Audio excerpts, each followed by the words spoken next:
just going to turn it off after yesterday's smack. I want to watch pitchers, he said. Aaron Judge doesn't do it for me. There he was up, just taunting you.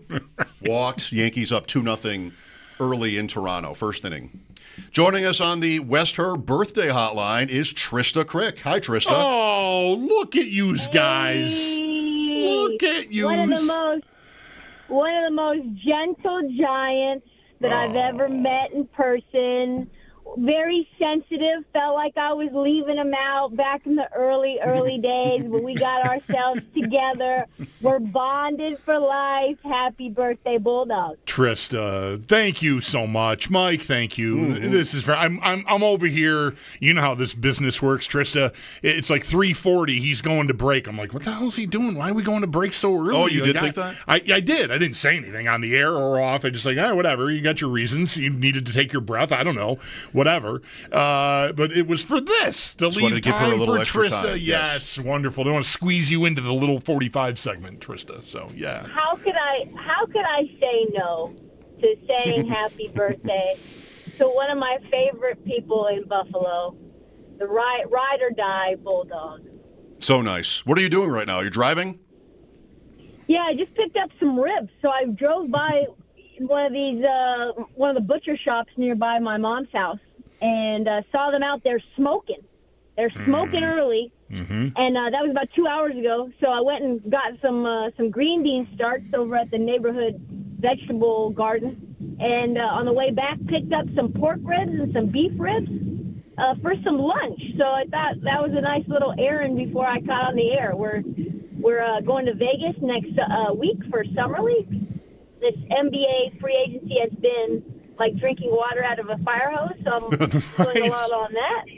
But eating some ribs in the meantime. What is the biggest thing? This even is more touching now, realizing that it is NBA free agency day, because that's your racket, and you're carving out time for us and for me, and it's just so thoughtful.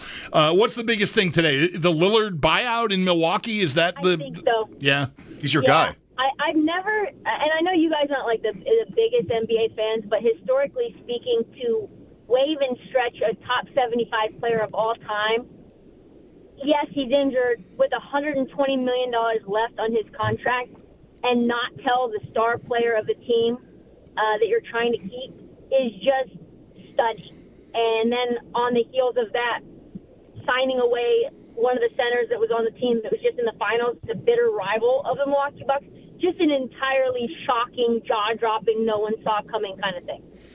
But this is pretty much par for the course for the NBA.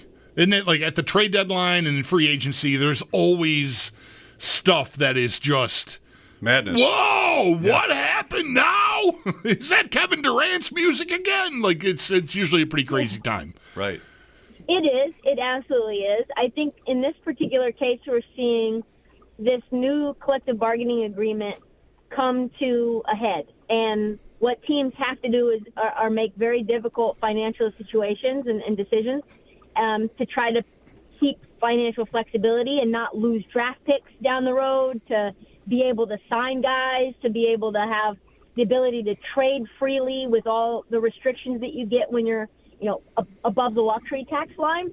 And there's all kinds of nerd stuff that you have to sort of navigate. But this is the result of that, and this is the first time we've really dealt with it. So I think there's going to be a lot more players in motion, a lot more of these waiving. Like you saw DeAndre Ayton, number 1 overall draft pick, get waived by or bought out by the Blazers. Just a lot more of that to keep the financial flexibility going. And that, as a result, I think impacts players and their lives and what they do next in a massive, massive way. Trysta Krick joining us for Bulldog's birthday on the West Her hotline. It probably wouldn't be, sporting of me to ask you hockey free agency questions. You've called in. It's not to use Bulldogs TK Puck's music exactly, but it is today too, July 1, and the Sabres is kind of a lonely thing this day. Today, this year has not yet been any exception, where you're really dealing with players wanting to leave or that have to go for whatever reason. So there's that. What's it going to take for the Sabres to be like a team you guys are invested in feeling confident moving forward in? That's the right question. Yesterday, I tripped on a thought about how even some of their best players were players that they acquired in trades that were upsetting because the bigger star, the more important player at the time at least, ended up going in the trade. So it just feels very small time. And when they've been good in the past, it's sometimes just kind of happened out of nowhere. I don't think it's all luck. But something like that, it's going to have to happen on the ice because they engender, in my opinion, very little confidence off of it. I'm thinking some sort of a sacrifice is going to be needed here, probably. A sacrifice. A sacrifice of some kind. But yeah. A blood sacrifice? Yeah. Like a firstborn? Something violent. An animal, maybe. Not a human, I think. I wasn't thinking that way, but... Yeah. I don't know, Trysta. You can't sacrifice animals, not lambs. No. Yeah. No, I know. I'm sorry. It's such. We've been, together in here for, what is it now, 22 years? Today's your birthday, but today is the anniversary of when I started working here. Okay. Which is before me and you, but right. 2002. Okay. So, anyway, we've been together a long time, and this day...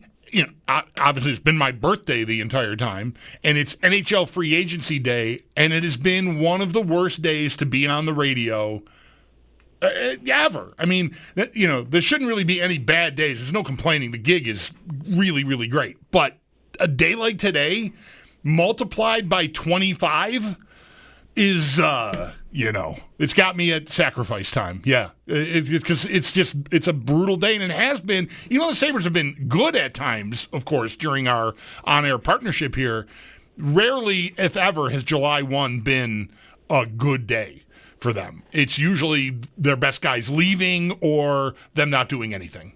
So it's a tough day. That's a disappointing piece of information to get. On a positive side, your Sacramento Kings have gotten Dennis Schroeder, who is not a very impactful player, but just one for Buffalo fans to note, considering that's basically your team. That's right. We're the Sacramento of hockey. Yeah. Yes. I guess. Exactly. Sure. All right. What'd you think of the finals before you go? Oh, I loved it. I hate. This is what I'm going to do right before we go. I'm going to get up on my soapbox and get really aggressively strong about this take, which is I don't care about ratings. I don't want to hear about ratings. I don't think other analysts and commentators should be discussing ratings. What we should be discussing is the compelling basketball matchup. And what we got was, I think, the best matchup I've seen since maybe 2000 and it's been at least 15 years.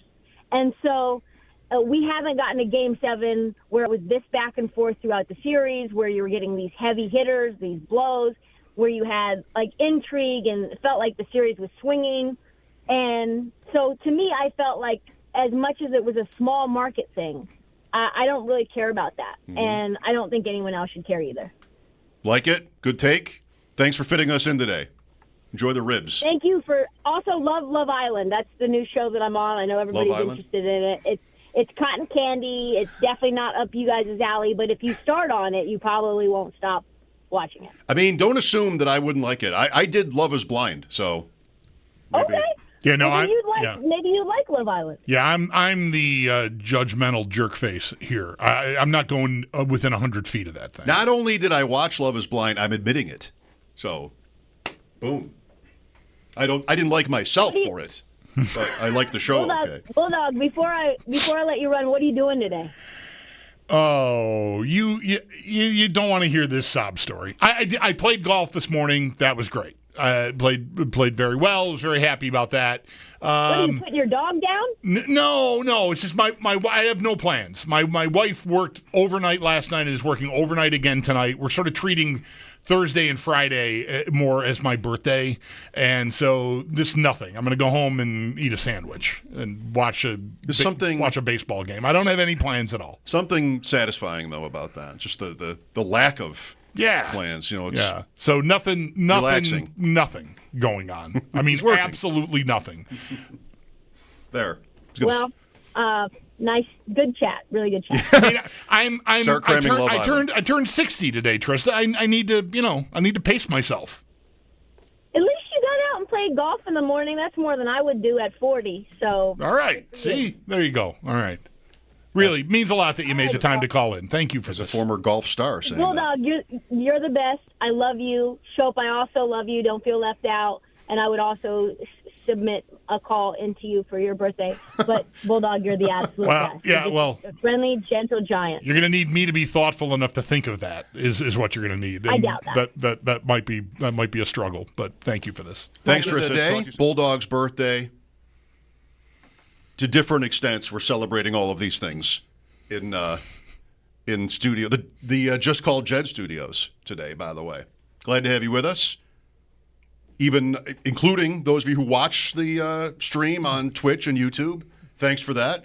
With us now on the Western Hotline is Rob Ray, who goes back, Bulldog, a long time with you. I thought it'd be great to talk to Rob today, considering everything that's happening. Rob? Good Lord, we do. Thank you. What Hall of Fame is next for you, by the way? You're just... I don't know, guys. 2025 must be a really slow year out there, so they're just trying to fill holes. Buffalo broadcasters. Right. On the heels of the Sabres honor from this past January as well. So we go back. We go way back. I was interning, I think, when I met you.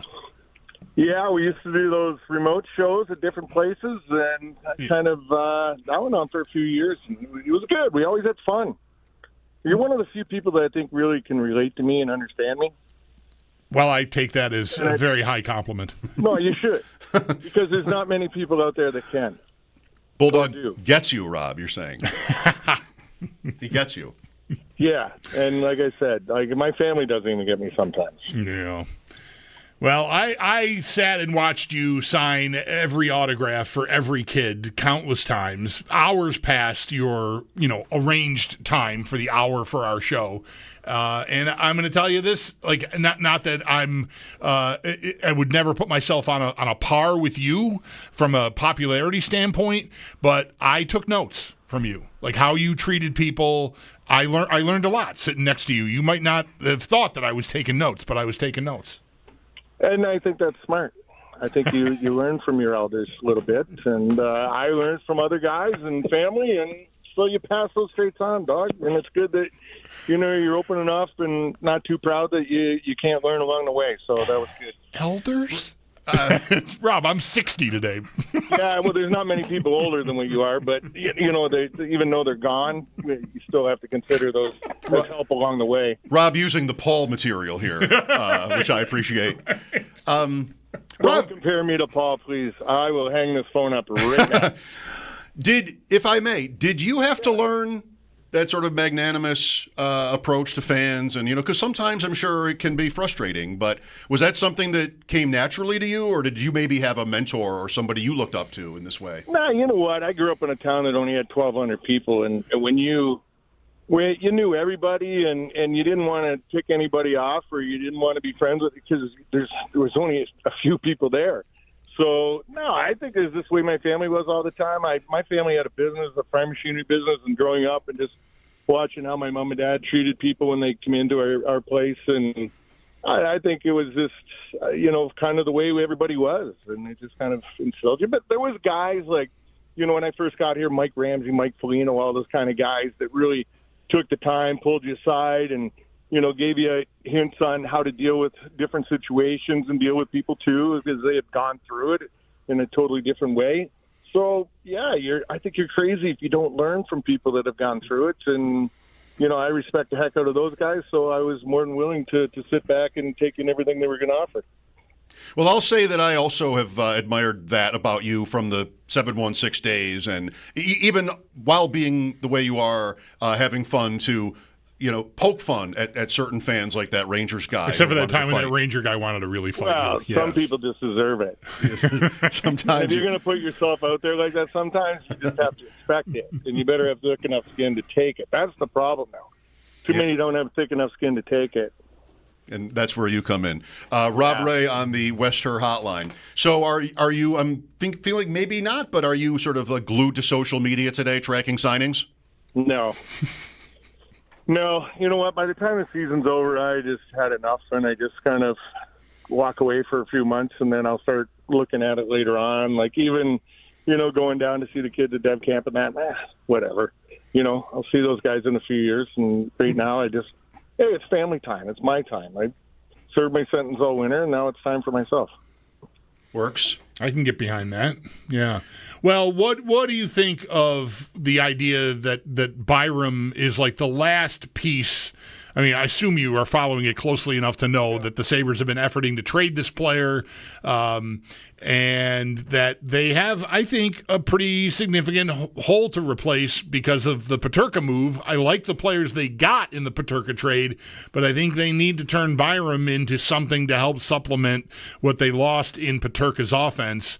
What do you think of that? Well, Bowen Byram he's a heck of a player, and everybody knows it out there. So what if you are going to move him, you're going to should get a really nice return for it, and you should be able to fill the holes that you have by doing that. If you don't trade him, then who cares?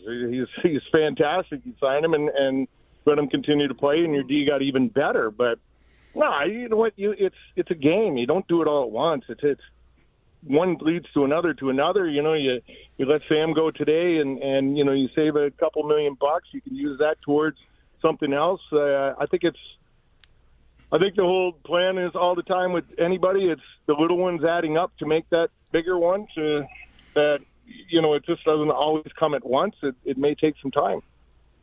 How about sort of like the youth at this point on the Sabres, yeah. Rob? It's been a young team for a long time. You had Kulik emerge this year. I think maybe we wanted to be hopeful, and still can be, that like there'll be a Rochester influx coming, but I don't know, it hasn't really manifested yet. And you hear Kevin Adams talking a lot about like pushing this year. I think re-signing the guys they did late in the season in Zucker and Greenway was, a move toward that. So there's got to be some urgency here, I would think, at this point. No, yeah, but that's I say there's a key of signing those guys because they're well respected in the room and in different ways and with different groups. Not one guy influences the whole group, so you have to have different style of players, different personalities to influence, the different players you have in your team. I think that's a smart move on their part. They're so well respected that they become those leadership roles, and even if they don't know it, they're in it. That it's smart, and I think the young guys you have, we have a young team, but they've been through an awful lot, man. They've had highs, lows, So these guys are maturing so much quicker than guys, and getting the opportunity to play faster than guys on other teams, maybe even better teams, because they're not playing as much, they don't play as big a role. There's a lot of factors that go into it, and I think that hopefully the young guys that are here are taking all that in, and it speeds that process up a little bit. Sabres have signed goalie Alex Lyon today, and also winger Justin Danforth, who spent 4 years with Columbus, 31 goals in 4 seasons. Goalie is interesting right now, Rob. Yeah. With this move with Lyon, not for big money, but somebody who's been in the league a long time. Seems right to me that they would have wanted to add a veteran goalie. He comes in for Reimer, I guess. But what do you think they should do or will want to do with their other goalies, namely Luukkonen and Levi? Is it a sign that maybe Levi is still maybe destined for Rochester, or should they want to move somebody? What do you like here? That it does open that door if they did decide to move somebody, but I think you got to have that third guy, even that fourth guy that maybe in your mind is always pushing the other guys too. They got to get better. They get pushed. If they get comfortable, then they're not improving the same. Ryan's been around. He's been around a lot of different places. You've got to keep Luukkonen and Levi playing as much as possible, whether it's here, there. I don't think you have one here play a majority of the games, the other guy sitting on the bench. I don't know if that's good for them. I think as much as they can play, it's going to be better off for them. A guy like Lyons coming in is kind of the outsider. He could be that guy that, just sort of plays the minimum and allow these other two guys to battle it out. So whether it's here or in Roch. But it's a position you got to play. It's not a position you can get better in practice. Yeah, you work on fundamentals in practice and all that, but it's totally different in the game. So whomever and both of those guys, I would say they're at the top of your priority list, that you've got to play them and have them play as much as they can in either place. And you can't have them sitting for long periods of time and not thinking that, oh, you're just being a third goalie here and, you're going to play sparingly and you all of a sudden you get three guys even in practice. You don't get the same net time. You don't get the same work time. It's tough. So whatever Lyons is here all year as a backup role and Levi up and down, or the two of them are here and Lyons down there, they got to play, and especially Levi and Luukkonen. Well, I definitely agree, and it took them a while here. I mean, it's wild to think about how it started for Levi, showing up at the end of that season right out of college and goes right in and plays, and then the new season comes around and he's opening night and here we go, and that lasted 4 games or something, or I don't even know. But now they're letting him cook, and I think that's good. I think it is too. I think you look at all the good teams in the past; those kids have, as you said, cooked in the minors and learned, and then they start coming up together. It's hard when one or two comes up at a time. You want 2 or 3 of them coming up and they're a part of it. But I just think with the goaltending thing, they mature at different times too. It's very similar to a D. Some guys are on a faster pace, some guys are on a different pace. But I think it's important too, having them here for periods of time. Learning the league, learning the players. Being around the NHL side is much more inspiring. That if you do go back down, it keeps pushing. You know what you're missing to work to get back here too. I have a feeling I know the answer we'll get to this, but this is another off season here where harder to play against. Size certainly seems to be at a premium for them, with certainly some of the draft picks that were made on Friday and into Saturday, Rob. I say it's familiar because last year was a lot of this too. They kind of remade the third and fourth lines both, really. And now we're kind of doing that again to an extent. Would you say that is certainly called for? Is it the thing that might be what's holding them back the last few years, that they just don't have enough pushback and enough size and toughness to handle the heavier teams? Well, I think they did a decent job last year filling in that third, fourth line, but I think the big thing they're trying to do now is stiffen up that defensive core a little bit.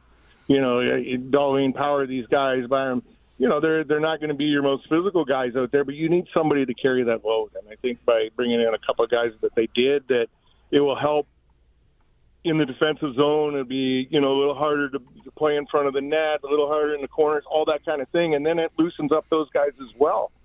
If everybody's the same kind of player, it's hard. But if you got, a little bit of grit on each pairing, then it makes such a huge difference. It just takes the wear and tear away from, Dolls and Powers and these guys where they can go play their game. So I like how they've put a little size and a little more, bite back there on the back end, and I think that's going to help it huge. Sabres announced the signing of Tyler Kozak to a 3-year deal. Paul? Yeah. Tyson Kozak, thanks. Paul liked I'm only saying that Paul liked him, Rob. I'm not starting a Paul thing, but Paul liked Kozak last year. That was one of the few smart things Paul said. Yeah. I love it. This kid is smart out there, and it's not all about, the points and all that. He's so sound defensively. He reads the play really well. He's a great skater. To play the game, he plays the game the right way. And I think he can play with just about anybody out there in any situation. I like the kid. I think he brings an awful lot. And, a lot of the times maybe offensive side, everybody looks and, he doesn't score enough. He brings so much more to the game, by playing the game right than most do. Florida, Rob. Yeah, so pretty good, eh? I'm guessing that's a team. Bulldog was just gaga over this Panthers team, how they play. You? Yeah, but I'm not worried about them next year. Really? Why? You think they're just going to be out of gas 3 straight trips? They're not even going to sober up in time by the time the season starts next year, so it's going to be a challenge for them. I do the same thing. But, no, it's deep, man. It's deep, and you know what I like now, that they're all starting to stay there, take less and stay, and that's what you got to kind of build. These guys want to be a part of it, and it's not always the money. It's majority of it's the winning and being in that atmosphere and around that. Listen to anybody and talk to guys around that organization, how tight these guys are. They spend a ton of time together. So it's a pretty cool place to be right now. It obviously changes in time, but it's so deep. They're so physical and hard to play against and in your face the whole time. They got great goaltending. It's offensively, they got guys that can fill the net. Yeah, it's a pretty nice group. So best for the Sabres if they can play their 3 or 4 games against Florida right away. Get them early. Right away. Florida early in the season. Right. Get them early. That really turned pretty quickly. I mean, it's hard to maybe think back on because there are 3 straight Stanley Cup finals here now, but it wasn't that long ago, Rob. You'd turn a game on. You worked games there where you'd look at the crowd and think, like, how is this sustainable? There's just nobody here. I mean, I remember being in Florida one night, and I'm being in Florida one night, and RJ turned to me and he goes, "Don't talk too loud because we're going to echo through the whole building," because there was nobody there. There was 5,000 people or 8,000 people, whatever it was. And it just goes to show you that the product on the ice fills the building, and that's exactly what's happened there. And now it's a going concern. And now they think they're the greatest thing in the world, and it's tough, but it's just the way it is. Speaking of the broadcast, before you go, Rob, we've all known Joe Pinter a long time. Sorry to read about his departure from the team. Yep. No, Joe, good guy. I'll tell you what. The little bit I do know about this business, I learned from Joe, and he was such a great guy to work with and good friend. And you know what? It's pro sports, man, and everybody has shelf life, and everybody knows that going into it. And hey, Joe is a good enough guy, knows enough people, smart enough guy. He'll be doing something, and I think he's just happy to try something different. Producer on the Sabres broadcast for a long time. Since they were on Empire, that's how I met Joe. Right. He was working in that role when I was over there. Long time. Yeah, long time. He's in 35 years or so there. 37, I read. Yeah, 37? Right. Yeah, 37. With the organization, not all in the same role that he had here, but I know he had that role for a good long time, for sure. Yeah. So what's the rest of the summer here? You got lacrosse, you got baseball. Is the kid playing hockey? A little hockey here. A little hockey still. Kids starting to get into the beer league, scene a little bit. So got to go to Chicago here next month for a camp. Mm-hmm. We're going to Italy in August. So yeah, little family time. Italy for hockey or a vacation? No, vacation. Okay, I just wanted to make sure. They don't play hockey in Italy, do they? I mean, they're hosting the Olympics, so yeah. I mean, there is. That doesn't mean they've had the Olympics in China. A lot of places. It's good point. Places. They play hockey everywhere now, right? If you got a speeding ticket in Italy, would you pay it? Probably not. Bulldog is still sitting on a speeding ticket from Spain last year. He's just sort of waiting. Plan on going back? That's the thing. I feel like as long as I don't go to Spain, I think I might be okay. Yeah, I think you're good. You're good. He's worried about adjacent countries. He's been thinking about Andorra recently. At your age now, you should be staying put. You don't want to travel too far from home. There it is. Hey, Rob, thanks a lot for this. Nice to talk to you again, and I'll see you around the Monsignor Martin lacrosse circles, sir. I'm sure. Yeah, and maybe next time we'll let you win. That'd be great. Wow. Okay. All right. Thank you, Rob. Work on that. Good to talk to you, Rob. Appreciate the time. Doug. We're watching the wires. We're monitoring the wires to see about any news. Oh, the ticker. The ticker. The ticker's on a paper. The ticker. Kids, there was a machine in the sports office at the WBEN studios when I started there, and I think still was operational when I left. I mean, I left there in the winter of '99. I think it was still being. It would just spit out baseball scores and tennis scores and transactions. The best. And just running constantly. The reams of paper. Oh, my God. Someone with the background who would know all about this is joining us now on the Western Hotline for Bulldog's birthday, and that is Tyler Dunne. Hi, Tyler. Hey, what a festive occasion. It is, isn't it? Bulldog. This guy. It's a great day. Look at you. It's a great day. Wow. I asked a couple of your biggest fans to call in. These are all such nice surprises. What do you mean? We have Tyler on to talk about NHL free agency. You're right. Did I tell you that part? I'm not the guy to ask for that. I don't know. Well, it was nice of you to call in anyway. Yeah. Wow. All right. I'm feeling emotional over here. Mike is going above and beyond here on my birthday. I'm not the guy to talk about it either. Like Tyler and I, and maybe sometimes not even you, are going 15 rounds on the Justin Danforths of the world or anything like that. They tell me who he is, and I'll try to figure out something to say. But Tyler, if you don't mind, like the Sabres are in this kind of place here in this town where people are just sort of waiting for it to turn around, and we've all been waiting a long time. To me, and I don't really know exactly how closely you follow it, but it just doesn't seem maybe as bad as ever. I don't know. We're dying for something cool, for some sort of real progress.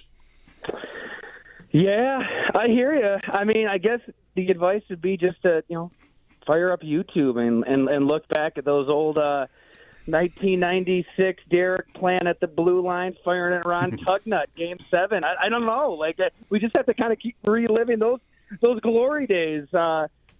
It's going to take. I'm no hockey expert, but I don't know if it's necessarily going to be one signing, right? Like, even if something splashy were to happen, it's the ethos of the roster kind of needs to change. It needs to get bigger and tougher, and guys that you fear game in and game out. It's going to take a lot of work, and I don't know. I mean, I want the hockey team to be good in this town. That's for damn sure. I think a lot of people probably have forgotten what it was really like.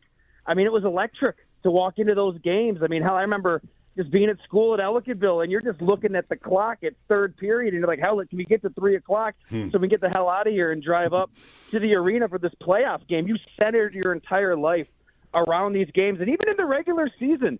I mean, I remember having the old satellite dish, and like you just prayed that maybe you got Don Cherry on Hockey Night in Canada or the Empire feed, and Dad's out there adjusting the dish, and you're screaming back and forth, oh, right there, stop it right there. And yes, you got the game, 36 of 82. I mean, it was when the Sabres are good. It's a different world around here, but it's going to take more than one signing today. So I guess I didn't really get my hopes up either way. I'm not tracking it nearly as closely as you guys. It'll be a rebuild, something people are used to. Yes.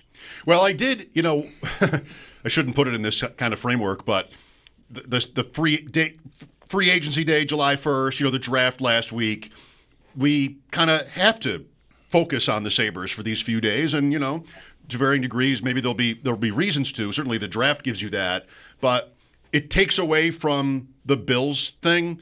And I've been like, whenever I think about the Bills season coming up, I just feel like this is really maybe their best opportunity to get that 1 seed, Tyler. Like the way the schedule fell, where they've got good opponents. I mean, huge games, but they're all home games.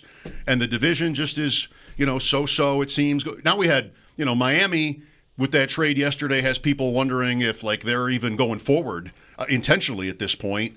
So, Kansas City in a tougher AFC West, it's just kind of like time for the Bills to take advantage of that. Last year they came so close, but I think you can be, maybe should be, really optimistic here. I'm right there with you. I know we probably were speaking in these terms one way or another the last few seasons, but it does seem like the division, the conference, just the way these teams are kind of retooling these last 4, 5, 6 months. I mean, the Bills are in a very, very healthy place. And, Miami's just, it is interesting with what they're doing. I love the trade for him. I think Minkah Fitzpatrick is somebody you want in your locker room. Jalen Ramsey is somebody you don't want in your locker room at this point. But they kind of lifted Tua up while he's on that rookie deal. They paid him, and now they're needing to kind of work around the fringes. It's on Tua to kind of lift everybody else up, and that's a difficult bet to make in cold weather games with his concussion history. I think the Patriots are coming. The Patriots are going to be good with Mike Vrabel and Elliott Wolf and how they've kind of rebuilt that thing. Talk about getting tougher. I mean, every pick, every signing, everything they've done all offseason long has Vrabel's fingerprints all over it. And Drake May, with with a Diggs-like trade. I don't know what you get out of Diggs himself at this point, but if they can get a stud receiver like the Bills got in 2020, he could take a Josh Allen-like leap. I mean, he's freakishly talented, but it's not time yet. So, yeah, I guess that's a roundabout way of saying the division should be Buffalo's. They'll face the Chiefs in the playoffs, and then we'll see if all these guys they drafted on defense, all the guys they signed on defense, can deliver different results. It's crazy, but I think everybody, again, just wants to slam that simulate to January button for the Bills. Right. I really like thinking about Miami here. And a culture cleanse seems like it was in order, and it seems like maybe that is exactly what they're doing. And now Waller today, a lot of tight end news. You must love this, right, Tyler? Like you're the tight end you over there, you are. And there's a move there to try to replace. I mean, I don't know how well that'll go, but that's a pretty wild story Waller's had, like life-wise, career-wise even. That's a hell of a tight end room. I mean, like you've got Darren Waller and his past is well documented, his drug abuse, the fact that he's alive is a miracle.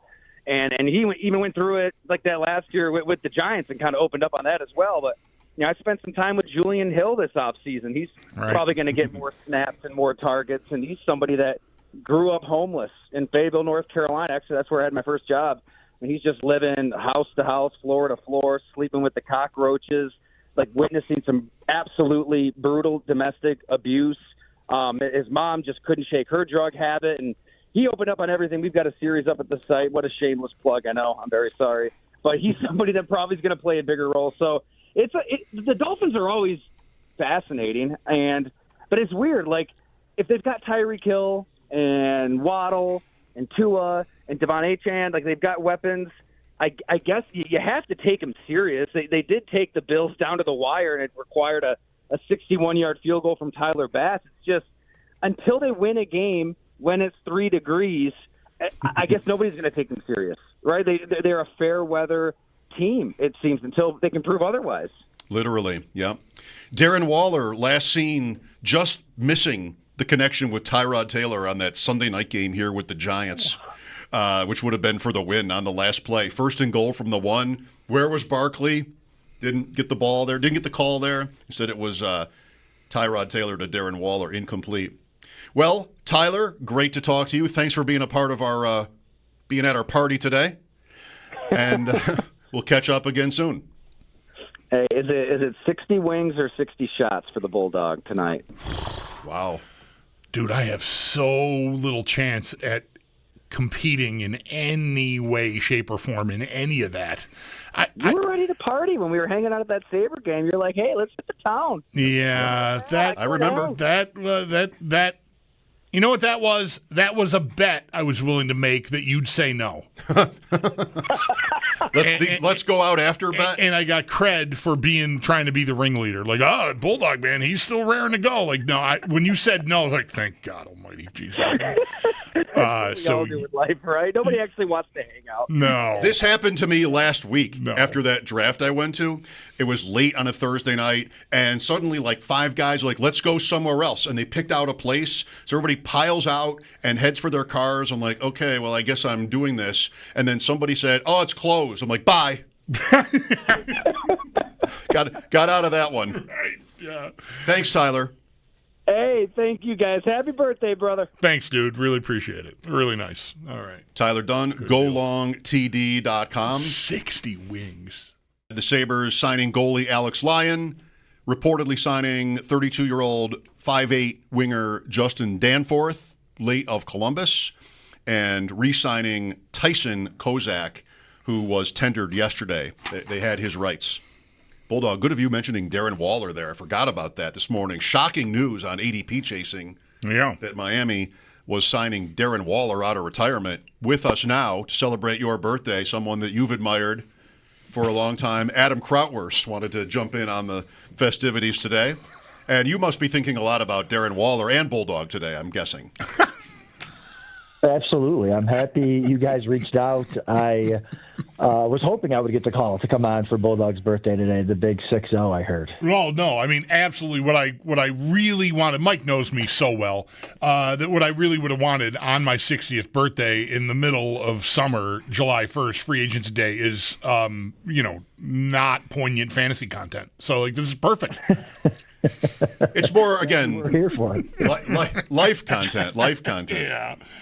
Well, how you doing, man? I love it. Doing well. How about yourself? I heard there was a big Darren Waller signing today. Relevant. That's why we called you. Good news. Yes. Absolutely. I'm in for my last pick to be Darren Waller for sure. He's got to be as good as Jonnu Smith, right? No. I mean, maybe that's interesting. I want to be careful on Waller because, like, he's not in the league, and he said he would play for Miami, which, what about Miami would be so appealing? Maybe the weather, maybe to be in Miami. The lifestyle, yeah. Right. Yeah, I think I read that he wasn't looking to go anywhere else. So the Giants probably happily took a draft pick for a retired player of theirs, and he's going to Miami. I want to be careful. There is that potential. I didn't think Jonnu Smith was that great a pick this year before. I mean, I think it was ran hot with touchdowns, and I think the Dolphins are a puzzle because I think that second half was really not how they want to play. But it worked out for Smith, and I was kind of betting against that happening again. You? Yeah, I think the bigger news is obviously Jonnu Smith leaving town. People who've already taken him in fantasy are, that pick is kind of dead now. I don't know how careful we have to be with Waller though, because I mean, what are we spending on him? Our last pick in like a best ball draft in like the 22nd round or something. I did read recently that, I think it was with the Giants, might have been his last team, and he was talking about how he was running like a fullback lead play against the Bills, and it was working, and he's like, what am I doing with my life? Like, why am I leading a fullback, getting my face smacked in by Matt Milano every single play? I'm not going to play football anymore. So maybe they were like, hey, we don't want you to run a fullback lead dive here against the Bills. Just come and catch passes and be the third option. And maybe it'll definitely work. I mean, I don't know what type of shape he's in, but I think you could do worse than taking Darren Waller with your last pick. And now Jonnu Smith and Freiermuth are kind of fantasy is kind of toast for them, I think, this season. With Pittsburgh. You guys are both Red Sox fans, by the way. I don't know if you know that about each other. I did not know that about you, as close as you are. No. I think as much as I have been sort of making this point over and over and over again, and you would know this, Adam, because I know you listen religiously, that like them winning 4 times like they did between 04 and 18, it took a lot of it out of it for me. Like I haven't been as into it, but I'm going back to Fenway in mid-August, and I've not been to Fenway Park in more than 25 years. So I'm anticipating that might sort of rekindle my my passion for them. Because the ballpark was what drew me to them in the first place when I was 10 years old. I thought the park was really cool. And I didn't really, I got to like the players, but it was the park. So being in the park again might really work for me. Yeah, it's a great park. It's been around a while. Not much has changed. But yeah, you walk in there and it's really, really cool. I think what would get me fired up again is if, a nice birthday present for yourself might be Henry selling the Red Sox might be nice because, or become a Liverpool fan, one or the other, because he seems to care more about his soccer team because they haven't really tried to win since like 2018. So I think that would be really cool because, yeah, I want to compete with the Yankees again as far as payroll is concerned, and I want to really care about those Yankees-Red Sox matchups again. Yeah, well, the Betts trade, and now Devers on top. Devers didn't hurt as much because I was already kind of dead inside about them to begin with. Betts was the final nail in my coffin for it because that's homegrown, super cool story, great player, and no, we're worried about a Cliff. He's a little guy. He's going to get banged up, or I don't know, whatever the hell they were thinking, but disaster. Yeah, total disaster. And that was early on, right? That was like right after they'd won the World Series. So now, that was like, oh, okay, well, maybe they got a big plan up their sleeve. But I think the plan was to just slowly sell off all their best players over the next 5 years. I mean, they even had who's the Philly slugger there for a second? I'm losing. Schwarber? Outfielder Schwarber. They even had Schwarber for a hot second there, and they let him go. Like they could have had a really good team, but yeah, it's just it's not in the cards for them, I guess, until maybe he sells. Who knows? Listen to Adam artfully bringing us back a little bit, maybe. I mean, NHL free agency, you've got an owner, multiple Ownership, teams. right. Maybe you want him to sell one. Yeah. Just, hypothetically. Adam, thank you for finding time for us today. Nice seeing you on the weekend, by the way. Scott Fishbowl. Well, did you tell Bulldog what we got him for his birthday yet, or no? I thought this was it. No. Listen. Mike and I got you an all expenses paid trip to Ridgemont Country Club in Greece, New York, on a date of your choice to come up and watch me break 90 for the second time in my life. So you just get us a date, and we're gonna make it work. That'll be great. I look forward to that. This is real. This isn't like there's not a punchline coming. This is Adam for you. This is wonderful. Thank you. I will look forward to that. Lock it in. All right. Lock it in. Sweet. Thanks, bud. Thanks, Adam. See ya. You got it. See you guys. Adam Krautwurst, Deep End, FFWC. Find his analysis through those parts. Paul coming up. I'm doing some counting over here. Wings. Sabres forwards under contract. It's more than you can dress for a lineup right now. Mm-hmm. So I don't know. Bad sign. Right now, Jacob Bryson is in my top 6, assuming a Byram trade. So I'm just saying, I don't know. Including the guy they just signed, and Dunne, who they acquired last week, who's absolutely on the team, it's 13 guys. So I don't know about Byram out, forward in. I don't know where you're putting that. Unless one of these guys, maybe somebody is a part of a Byram trade, and that's for Kyrou or something from the Blues, and I got to sweeten it with, your name here. I don't know. Pick one of these 13 dudes. Quinn. Yeah, Quinn. As far as the Sabres go, when is it ever not quiet, really? Like the years where it's not quiet are the exception. And also, I think in terms of the whole league today, I get the perception that there wasn't that much left to do that was of significance. Right. When Marner got dealt yesterday, Besser re-signed early in the day, I think before the market even opened. Those were the top 2 forwards out there on the market in what was thought to be a thin class already, and they didn't even get to the marketplace. So, yeah, there hasn't been a ton of activity today. Paul Hamilton with us now on the West Her Hotline, monitoring everything just the same. Where do you want to start, Paul? So I feel like it's not a story that the Sabres have just not made any big moves today. I think you'd agree. Yeah. I mean, Ehlers is still out there, but as we've been saying for months now, I mean, the chances of that happening are fairly slim, but you never say never. And, if nothing else, you got to be in on it and at least be talking. But judging by what I've been reading, it seems like he may not make a decision, according to Elliot Friedman, until at least tomorrow. So, he's kind of still entertaining. So he's still out there. But other than that, if you want to get yourself a high-octane forward, you're probably going to have to trade for it. The goaltender, I think that's the best you probably could do. I mean, there really wasn't much in the free agent market. And as soon as I heard Alex Lyon, it just came rushing back to me.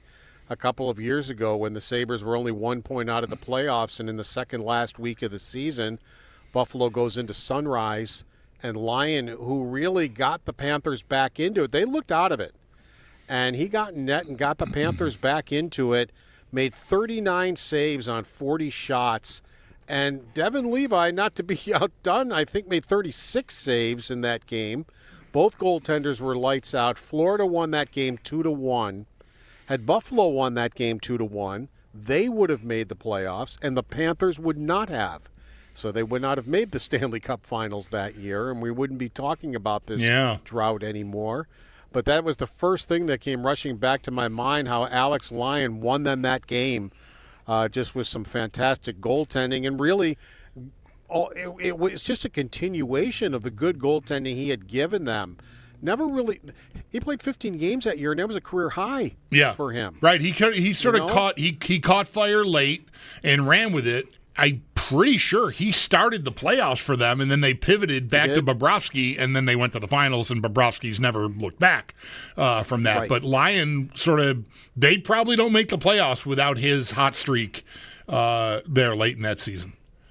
And then he went to Detroit. Now his career high is 44 games, which he played his first year there. Last year in a backup role, played 30. And, these days, it used to be a good save percentage. It was between .915 and .920. His is .904.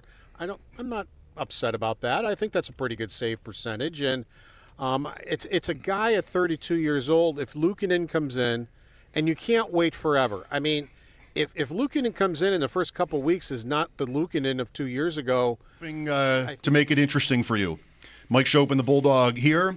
Next, among our cavalcade of stars and guests today. I didn't even see. I got my iPad blocking the phone thing. I didn't know someone was on hold. One of Bulldog's many admirers. In fact, I might even think that you're a hero of this person's. Oh, my. Andrew Fillipponi, hello. Wow. Come on. He's on vacation. He quit today so he could do this. Thanks for that, by the way. What a compliment. Yeah, sorry, Bulldog. I know you were probably expecting like Cornelius Bennett or Jeff Tweedy, but you got to settle for me. Oh, this is great. You are on vacation, right? Aren't you at the beach? No, I'm back. Oh, all right. Sorry. Well, congratulations on a nice-looking vacation. I saw one picture. I mean, are you kidding me? I couldn't miss Connor Dewar and Philip Tomasino coming back to the Penguins for 2026. I didn't want to skip that. How much hockey would you do on a day like this? Did you do? 5 minutes. They traded Alex Nedeljkovic about a half hour ago, who was their backup goalie, but quasi-starting goalie the last 2 years, and that was really it, Mike. Yeah. Skeens tonight. Skeens tonight. All right, I know what I'm watching. All right. He's never beaten them. He's 0-5. His ERA's like 2-1 against them, and he's never beaten them. But the Pirates, you saw the stat, Mike. Have you seen their offense lately? It's incredible. The company's back. 4 straight wins, all by 7 runs or more, and they're the first team to do that in forever, I think. In 100 years, I think. 100 years. Got to love baseball. Right. The only thing left to happen is for the Rockies to top it this year. Well, your appearance is very well timed because we were just talking at the end of the last segment about Brian Rust as an idea for the Sabres in perhaps a Bowen Byram trade, and I'm curious, like you're on the scene there. What's your read on 33-year-old Brian Rust? I don't think they'll trade him because I think they need to keep Sid happy, and I don't say that in a way where like if they don't, he'll demand a trade. Like, I don't buy any of the stuff that you see Spit and Chicklets put out there when they're bored on TSN or Sportsnet and they just start coming up with hypothetical trades, or Elliot Friedman says everybody in the hockey world feels sorry for Sidney Crosby and wants to see him play for a contender again. I do think he's content here. I think he loves it here. He still lives here. So I don't see them trading Sidney Crosby or him getting antsy to leave. But I do think the expectation, if the team isn't very good overall, that they at least give him line mates who he can score with. I mean, look, he's got the streak now of most consecutive seasons averaging a point per game. He's going to break Lemieux's scoring records here. So I do think he wants to skate with guys that can help him do that. Mm-hmm. Not to say that he's so individually driven or so statistically driven that that's like what his motivating factor is. He still wants to win, obviously.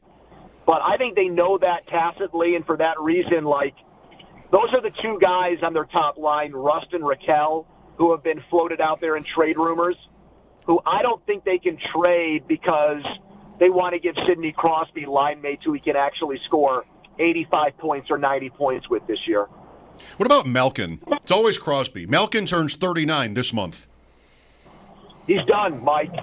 Done. I think he's gonna have a swan song here this year. I see really no way in which he's back after this season unless he somehow turns back the clock and the knee injuries of the last couple of years, somehow he's healed up from and starts skating better and moving better and looks like the guy he was 3 or 4 years ago. I just think Father Time has caught him, Now, they don't do many favors because of what I just said. I mean, the repercussions of only having two good wingers is that there's nobody left for Malkin to play with at even strength. And that hurt him last year, but he also was a reduced player. So he's got 1 year left on his contract. I think they're not saying it, but I think they're going to treat it like this is his final go-round. I think it'll be a farewell tour, much like we saw with Marc-Andre Fleury last year in Minnesota. And he'll either quit hockey altogether or go back to Russia and play for a couple of seasons. Father Time catching up to Malkin, but not Bulldog at 60. No, sirree. I mean, no. What a life. What a story, this guy. And you must have many fond memories from being around him. Chris, do you think you'll do this till you're 70? I don't have a better idea. Yeah. I mean, I don't know. Like if they're if they don't take me out back, probably. I don't know. I think you're just getting revved up. Like, I don't see a decrepit man. I see a man that might be 60 but feels like he's 35. Is that fair? In certain ways, yes. Sure. I feel physically really quite good. I played my local golf course that I play 60 times a year today and shot even par on the back nine. It's not the most challenging track in the world, Andrew, but still. I'm pretty happy about that. Breaking 80 all the time. See, I think when I was with you guys, you were like starting to get into long distance running. Yes. But I feel like you have phases like this. Like, I think when I'm on for the 70th show, you're going to say you haven't golfed in 5 years and that you're now a pickleball addict or something like that. There will still be shooting your age. There will still be that. That's still out there. That is possible. Yes, the running wasn't a phase, Andrew. I got injuries. A man built like me is not really built to run. I'm envious of these like 6'2", 160-pound people I see running in the park that look. They're about an inch wide. I'm not built that way. So running was always a time bomb, and the bomb went off. So I had to stop. The bike was a phase. The motorcycle was a phase. Oh, the motorcycle was a phase. Yes, were you here for that, Andrew? I think you were here for that. That was definitely a phase. Yes. You used to wear Harley Davidson stuff. Does that count? Well, no, I had a motorcycle. He had a show. That was I had a motorcycle show, Andrew. Never heard of one of those? I was immersed in the culture, Andrew. I was a motorcycle culture merchant. Oh my gosh. Anyway, kickstands up. From like those Always or Forever Buffalo like accounts that tweet out like old Howard Simon clips should find like a video or like an audio recording of you hosting the motorcycle show. Kickstands up. Yep. It's all gone. Yeah. I'd love to see it. It's all gone. Andrew, what else do you have coming up this summer? We are going to Sesame Place, which is outside of Philadelphia, for my daughter's second birthday. Nice. Have you guys done that? No. I know of it, but no, I never have been there. No. Yeah. No, I got that on the docket. Yeah, we never did that sort of stuff with the kids when they were little. We'd go to Ocean City, Maryland, and go to the Assateague Island and look at the wild horses and stuff. Like, that was cool. We never did the big theme park stuff or anything. It just was not my wife's style, and so we didn't do it. I feel like you're maybe 2 years away from Hershey Park. I think she'd want to go now. I mean, she's a pretty rebellious kid as far as children that haven't yet turned 2. There's a picture of her with like a boa constrictor on her that I'll send you guys. Oh my gosh! From our trip to Myrtle Beach. Yeah, well, she can handle Hershey Park. You're right. She went to medieval times and she was watching guys joust with each other, and she would have thought she was watching, Paw Patrol or something like that. She was so riveted by it and enthralled by it. It was incredible. Very good. Thanks for being a part of this today. It's been a whole thing. This has been this is your life Bulldogs show. People are coming back from the past to say hello. A few. Mike lined up some special surprise guests, and he told me about Rob Ray being. How about Bauk? Have we had a Bauk sighting? Haven't been able to reach him. Well, he never had a cell phone. Did he ever get one? I think so. I do text with him. I'm pretty sure that's not on a landline. I don't think it works that way. I guess he did. Yeah, eventually he did. He came around. Yeah, it's been fun. Okay. Well, Thanks, man. thanks a lot for making time, Andrew, man. Love you. See you. bet. All right. Anytime. Right back at you. See ya. All right. Andrew gets off a little bit early when the God, you gotta Sports stop Radio it. 550. toss that bad bulldog a bone. Not. God, My name being in it is not a part of the song. I cannot. We couldn't have today's Bulldog birthday celebration. We couldn't call it complete without Nick Bakay, writer, producer, man of all trades. First of our guests today who was on Seinfeld, just one of his many credits. Nick, that's not the first time you've heard that song, I think. Oh no, it actually is, and I'm a little traumatized. I was thinking, is that Schopp singing? Is that what we expect from you at karaoke, Mike? I don't think I Nick, could carry that tune. You're breaking my heart. You didn't pay attention to this. You came and sat with me in studio at WBN back in like '98 for 2 hours. You took calls from people who were teenage, like they were little girls when they watched you be the talking cat, and they were calling you, and it was kind of creepy and weird because they're like grown up now, and it was just odd. It was odd. Anyway, that song would have played like every. You don't remember? I'm brokenhearted. Oh no, that's way too long ago for me to remember. But I remember doing that day at the station, and I remember I was thinking about it on this year 60th. Is that allowed? Are we allowed to say it? Sure, loud and proud. You're still younger than me. Don't worry. It's all uphill from here. But I remember, and I was thinking about it, and I remember we talked to a particularly depressed Flyers beat writer, as I remember. We interviewed somebody, and he was very low-key to the point where after we hung up, we thought, should we be worried about him? So, wow, yeah, that's a pull. I don't remember that at all. Of course, I was busy being excited about you being there. So anyway. Oh, that's so cool. Happy birthday, brother. Thank you, man. This guy over here, like, what a job. Not about me. Mike has done a great job today. This is really nice. It's been a big day. Well, he's just lined up people that have been surprises all through the day here on a day that is usually pretty dark here, Nick. I mean, it's free agency day in the NHL, and like we usually are on the air for 4 hours going, do something, anything, please. Even guys I hate, sign somebody. Right. Well, that's the other big part of this this little interview here is that I am here to tell you that I am the big splash free agent signing. The Sabres made a little noise and brought me in. It's come to this. It has come to this. Well, slow and forgetful and not particularly tough. I'll be a perfect Sabre. The challenge is, I mean, there is some truth to like not going solo here, the two of us, for 4 hours on a day where it's really just sort of mostly about frustration, I think, that a lot of people feel. So we definitely wanted to, spread that out a little bit. But it doesn't. Yeah. Anything can work, right, Nick? I mean, sports can give you hope. And there's one move, Bulldog and I are sort of in concert here. If they're able to trade this defenseman Byram for a good forward, then I think it passes the test for July 1st, at least for them. Yep, it'll be very interesting to see. Obviously, it seems like something's percolating there, but what do we know, right? Well, you guys might. I don't. But, on the other hand, if we trade him, then who's going to pair up with Dunne?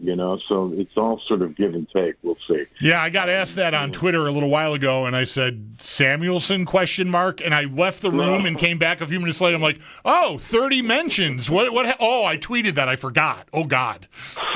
Oh, my gosh. I know. It's, I mean, I still watch every game, and, I read enough comments and, post-article comment zones and things to know where the mindset of Sabre Nation is, and it's such a tough time right now. But, we'll see. We'll see. At least they got a little grittier, right? We can say that. Yeah, I do like the in a vacuum, I like the Peterka trade.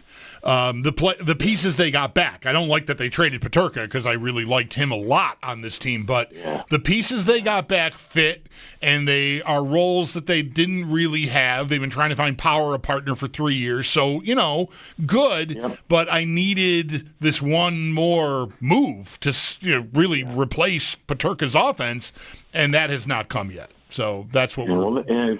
I doubt it's coming today, but who knows? There's a lot of time for that move to happen. We'll see. Nick Bakay for a couple. Yeah, sorry, Nick. So much bad news. It seems like so much bad vibes about Peterka now that he's on his way out, right? It didn't have any inkling of that. We'll see if that's just a way to sort of put this thing in a tidy bow, or if it was real. But he seemed like he worked his way out. You know what they say? The a-holes are like splinters. They work their way out. We'll see.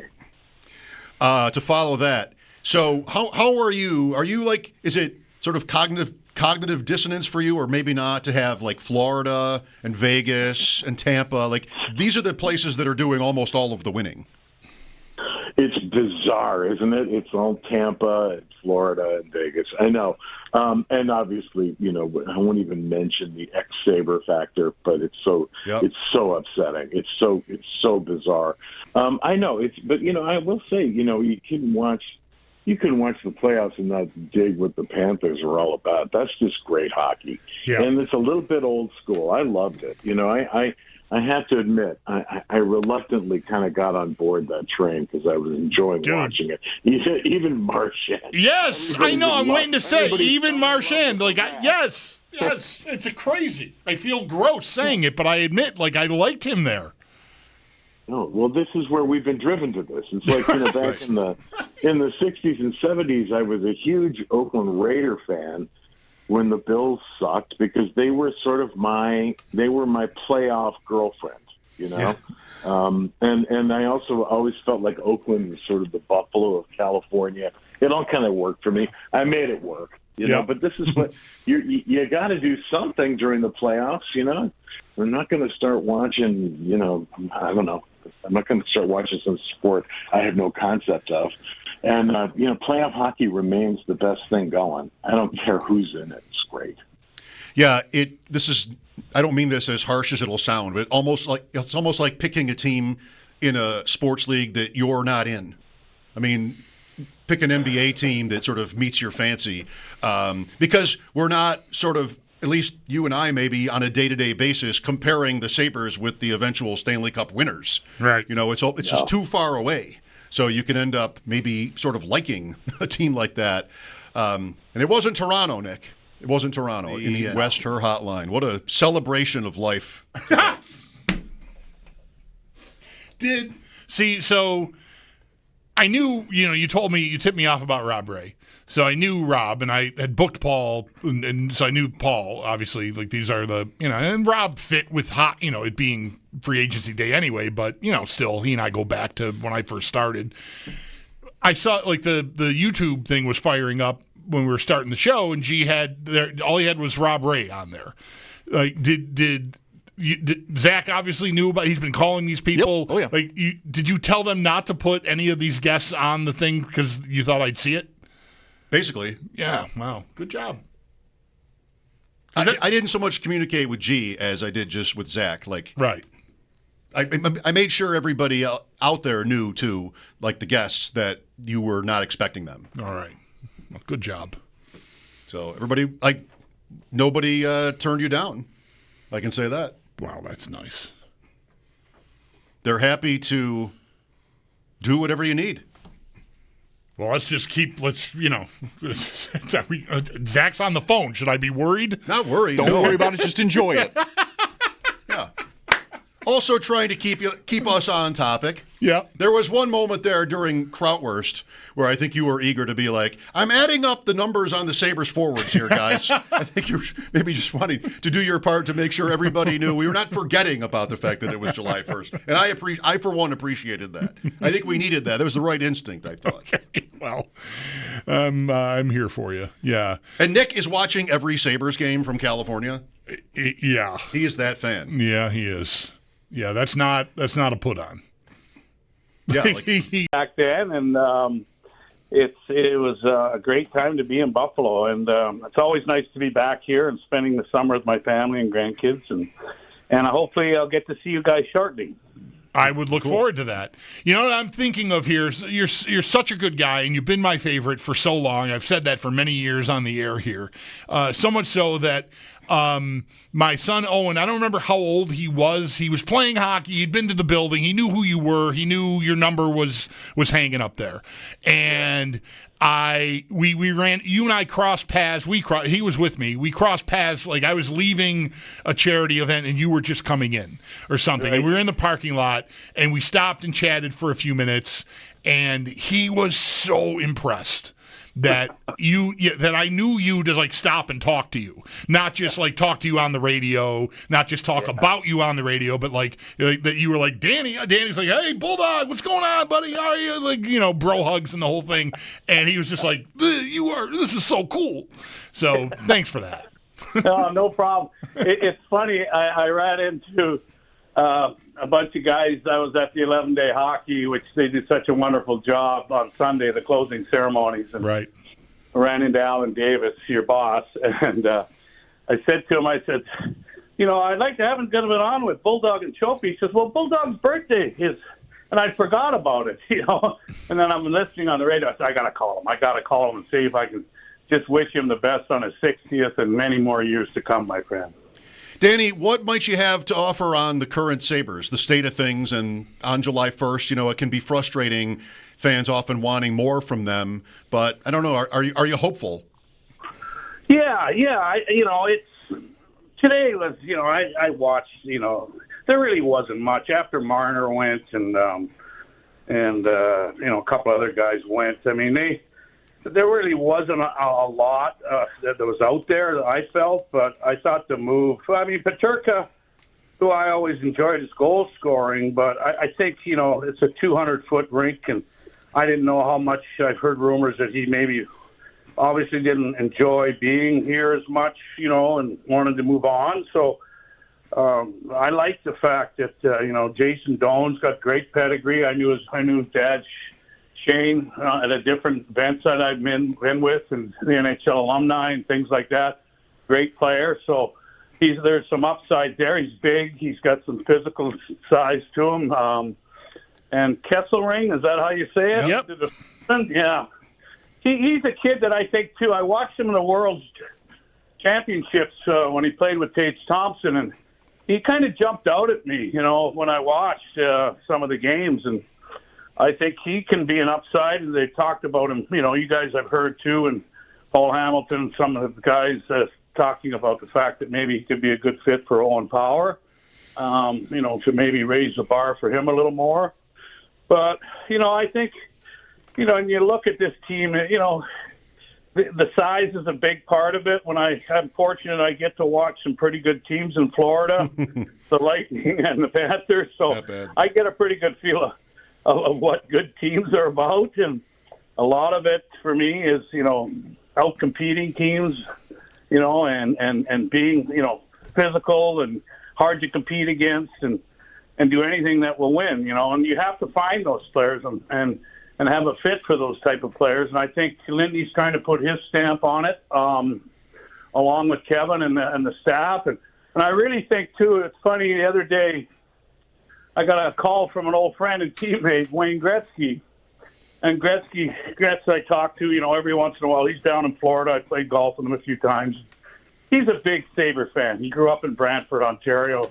Gilbert was his favorite player growing up and watched us play. And he's always, asking about what's going on. And he likes what, some of the things they've done. And it's obviously disappointing that not making the playoffs as long as they have. But he said, I think the one thing that's going to help Kevin a lot is Jarmo Kukalainen, because as a senior advisor, and he says this guy's kind of been out on a limb, and the experience-wise from Jarmo gives him, I think someone to rebound things off of, and Jarmo's had that experience, as a general manager, and also Eric Stahl. I mean, I've met Eric when I was doing broadcasts. I was always impressed with him doing interviews and talking to him. I think he can help, with the younger groups and development. and finding character guys that can play and want to win. So I think those moves outside of, the player personnel, as far as the team goes, I think those were good moves for the Sabres. Danny, just a couple of minutes here before you go. The scene in Florida, like we can see the atmosphere in the building. The Panthers have won 2 in a row, been to 3 straight finals. Tampa's had a long, successful run too. Do you notice it living in Florida? Do you notice it outside from just like in the arena? Like, is there a Panthers sort of scene with the fans, or is it really confined to, whatever they used to say about the Rangers, I think, for this? Like, however many seats. It's funny you say that, Chopey, because I went to the first playoff game against the Panthers and the Lightning this year. Mm-hmm. The first game, which the Panthers beat them, I think 5-2 or something. But the electricity outside the building in Tampa, it's like that, I'm sure, over in Pantherville. And it was just amazing. I forgot how exciting playoff hockey was. Obviously, I haven't been here to see any, but it was great. It was a great atmosphere. And the people in Tampa, I started with the Lightning with Phil Esposito when he got the team. And that's another thing that Wayne Gretzky said. He said, Phil should get a lot of kudos for having, brought hockey to Florida, So it's amazing to see the growth of the game down there and how exciting, people are, and the cups that have been won by the Lightning and the Panthers. So good for the game. Very good. It's great to hear your voice again, Danny. Thanks for today. You guys too. And Bulldog, have a pop on me tonight, okay? You got it, Danny. Thanks. Means a lot, really. Happy birthday. Thank you. Take care. Thanks, Danny. What was I going for with the Rangers? Like, however many seats are in Madison Square Garden, right. how many hockey fans That's how many are. hockey fans are in New York, like whatever, 20,000. Like that's it. Yeah.